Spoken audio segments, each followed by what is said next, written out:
Welcome to 100 Yards of Football.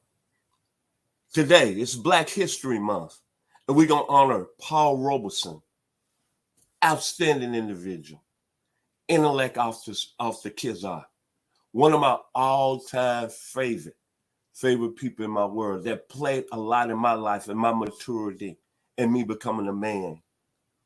If you like the video today, please come in and share it. We'd surely appreciate it here at 100 Yards Football. I'm your host, Vincent Turner. So the month of February is very special to me because it's Black History Month. Paul Robeson was one of my favorite people that I studied, and my mother and father born in February.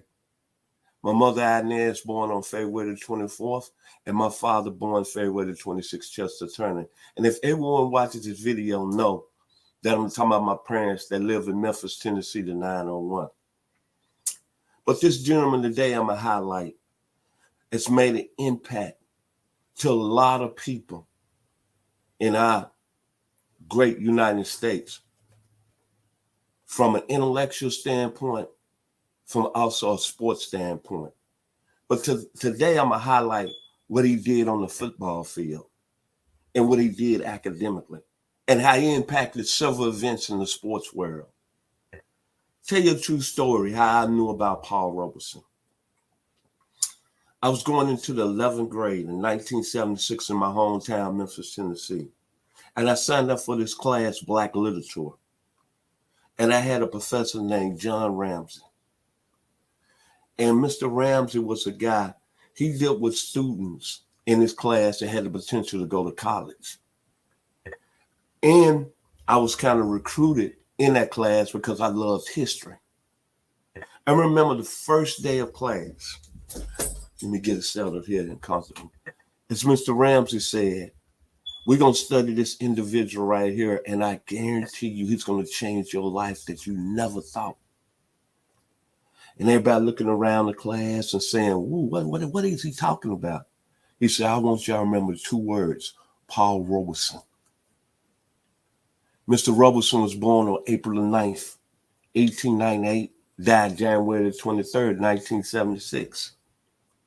That's unusual, isn't it? I was 16 years old the same year I kind of found out about him. But what I liked about Paul Robeson as a man, listen to this, as a man, everything he done, even though some of it was political, and I'm not going to get into the history of what the United States and him went through in the Soviet Union business, but what he done as an individual.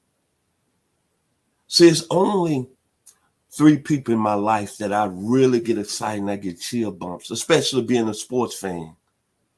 That's Muhammad Ali, that's Walter Payton, and that's Mr. Paul Robeson.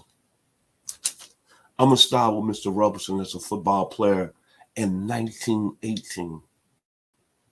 He was a two-time All-American at Rutgers University, both on the offensive side and the defensive side of the ball. Two-time All-American. And he was one of only three African Americans playing college football at the time. Then in the 1900s, from 1916 to 1919, when he graduated, he was only one or two black students at Rutgers University. Now I'm going to get to his football prowess on the field. His hands were A+ on the offensive side of the ball. His blocking was A+. Run after the catch, A+. The toughness, A+. The creativity as an offensive wide receiver, A+. Then he went to the other side of the ball.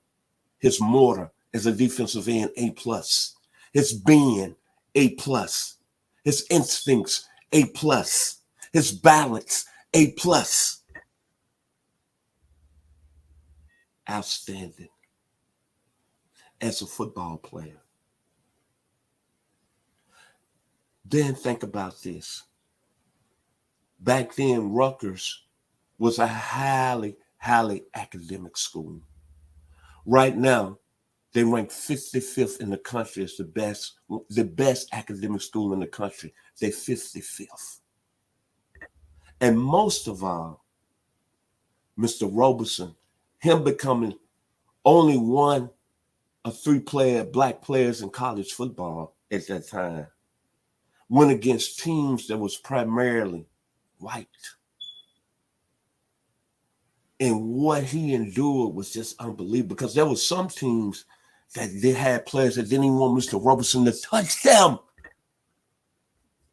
And he went through all that and became a two-time All-American. And then he was the only African-American in the school. But this is what really I came annoyed with, and I came proud of Mr. Paul Robeson. It's what he did outside the football field and what he endured. See, this is what I love about his story and why I studied him and why he's one of my greatest individuals that I ever came across. See, when he was playing football, there was two incidents when he had his nose broke, his shoulders separated, he was decleated, and both hands, both his fingernails were taken from the skin. But all that he endured, he became a two-time All-American. But this is what I love. He was an academic All-American. Straight A's. At Rutgers now. Class Victorian. Class Victorian. Then after his playing career, he went on and attended Columbia Law School, one of the top 10 law schools in the country. First, he went to New York University, NYU, had problems over there, and then he graduated, went to Columbia in 1923 and graduated with honors. But when you look at his story, and he graduated at the top of his class at Columbia Law School, he graduated top of his class at Rutgers. But this is what I'm proud of about Paul Robeson. Great intellect, A+. Magnificent genius, A+. A man that was love of humanity, A+. As I mentioned, outstanding scholar and athlete, A+. Personal integrity, A+. And you had to have that at that time in a period of history. The loyalty of conviction. Think about what I'm saying here. The loyalty of conviction. It's about me born to Inez and Chester Turner at John Gaston Hospital in Memphis, Tennessee, and where my life has went. July 17th, 1960. One more thing about Mr. Robeson, one more time. The loyalty of conviction. Then human dignity. And then after all that, after he accomplished all that, then he went into acting. Won awards as one of the top actors in the United States as an African American at that time. On Broadway, Showboat. And he played the character of Othello. Othello. And had one of the most beautiful voices. If you think I'm telling the fib, go to YouTube and listen to Mr. Paul Robeson's voice. It was a voice that is gold and sunlight like power. And through all he went through, and I don't have to get into that. You can look at his story. The one thing that Mr. Robeson said is that, but I keep laughing instead of crying. I must keep fighting. Old man River, he just keep rolling along. And when I think about some words he just said, and him being a social genius, and everything that an individual in that time had to face as an African American, he succeeded at every level. He was the class victorian of Rutgers University in 1921. No, 1919, I'm sorry. I apologize. But studying him and looking what he made an impact, I think about all the sports figures from an African-American standpoint that he influenced. Bill Willis and Marion Motley becoming part of the 1950 Cleveland Browns, winning numerous NFL championships. Jim Brown entering the National Football League in 1958 and changing the game. February 25th, 1964, the young man from Louisville, Kentucky, by the name of Cassius Clay, defeating Sonny Liston. 1964, the St. Louis Cardinals, winning 3 championships in the 60s. Kurt Flood, Lou Brock, Bob Gibson, Orlando Cepeda. 1968, Tommy Smith and John Carlos, Mexico, the Olympics. 1970, Super Bowl IV champions, the Kansas City Chiefs. 14 players from the historic black colleges, led by Buck Buchanan, Willie Lanier, Jimmy Marcellus. 1966, Texas El Paso, winning the national championship in college basketball. David Lattin, Bobby Joe Hill, help me Jesus, beating the all-starting 5 white Kentucky team led by Pat Riley, March of 1966. Then Bill Russell, winning 11 championships in 13 years, winning his final championship May 5th, 1969 against the LA Lakers.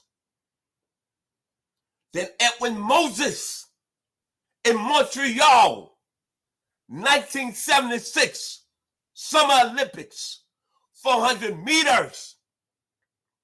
And then Bob Hayes, 1964, the fastest human in the world in Tokyo, breaking world records in 100 and 200 meters.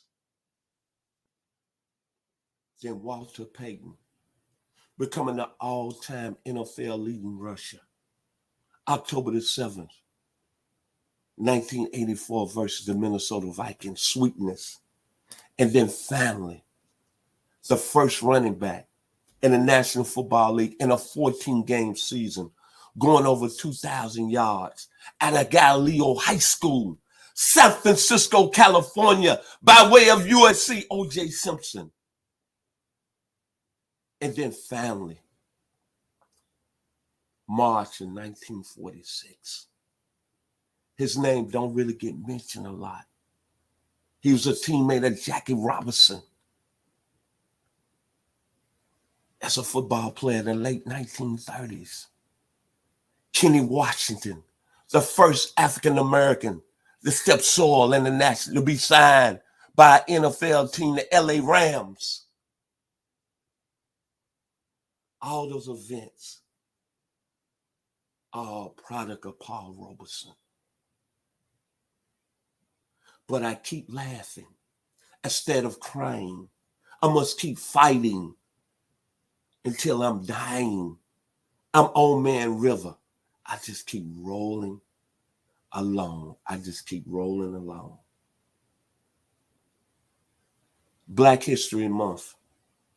I see all these other, I want to say so-called programs across the country, even in my hometown of Memphis, Tennessee, here, one broadcasting live out of Metro Atlanta. I don't hear nobody mention Paul Robeson, not even the HBCUs. Look what he's done. He's the greatest Renaissance man that's ever stepped face in this country and on the side of this earth. And I'm so proud is that my black literature teacher, Mr. John Ramsey, brought them to me as a 16-year-old back in 1976. If you like the video today, please come in and share it. We'll surely appreciate here at 100 Yards Football. Special thanks to my producer. As I told him before we shot today, Mr. Jeremiah Long, it's a very special angel in my life. I would not be where I'm at today if it wasn't for him believing in me 100%. And as I told him from the start, I'm going to give him all I got. This is what I love. To the people who's been a part of 100 Yards Football, first and foremost, Mr. Logan Landers, Mr. Bobby Butler, my man, Mr. Ronald Keebler, and Mr. Mark Denham. We know him as Mark Bass. And I'm going to put another individual out there, Mr. Donnell Scott. Thank y'all. My final words today, as I think about Paul Robeson, I got to come at you live. The great guy from Denton, Texas, Sly Stone, in the family Stone. Everyday people. Sometimes I'm right. Sometimes I can be wrong. My own beliefs are in my song. The butcher, the banker, the drummer, then they make a difference. What? I'm everyday people. That's what I think about Paul Robeson. If you like the video today, please come in and share it. It's been a pleasure. It's been an honor to present this man on the screen this morning. And one other thing, congratulations to the Super Bowl 57 champions, Patrick Mahomes and the Kansas City Chiefs. Be blessed here on 100 Yards of Football.